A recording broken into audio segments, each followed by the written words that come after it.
Dear Grandpa, thank you so much for everything you have done to keep us and our community safe. Kylie and Emily Jennings are writing a so far secret letter to their grandpa, Don Jennings. Thank you. A Korean War veteran, Jennings is about to board a plane that will take him back in time to a memorial of a place he says changed the course of his life. The threat of a draft loomed over 20-year-old Don, called Red by his buddies.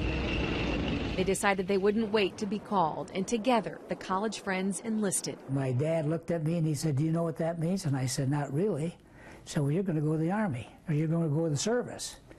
I said, "Oh my God, you know." And he said, "You know what? You're going to fulfill your commitment. You're going to go." Don ended up as a medical technician. He says there are days in the morgue he'd rather forget. Letters from home every day were constant reminders of what he'd left behind. My buddy and I, and we'd look out and we'd say, "Well, you know, what are they doing back home?" He said, "You know what we're going to do someday, Don?" And I said, "What's that?" He said, "We're going to get a boat, a little boat, and we're going to pedal back to the state." I said, "Wayne, you're in dreamland. We can't do that."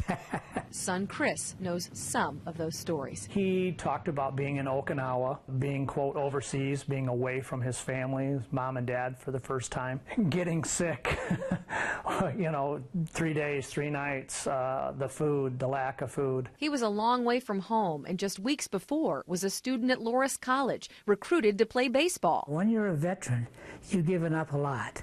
I gave up 2 years of my life. We'd like to welcome you to Washington, D.C.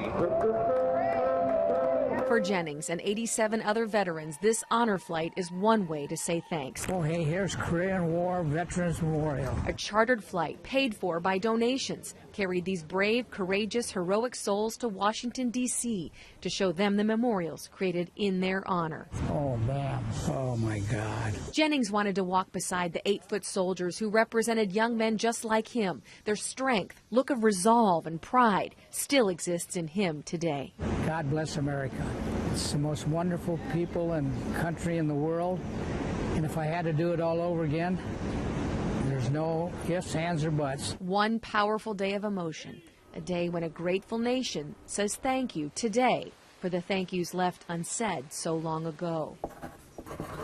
And a new generation sends its thanks in a letter written days ago, just delivered to Grandpa on his trip home. I love you very much and appreciate all you do and did. I love how you have worked so hard to keep everyone healthy and happy. I am really glad that you are my grandpa and wouldn't want anyone to replace you. Thank you so much. You have impacted my life in a very good way and I wouldn't want it any other way. Love, Emily.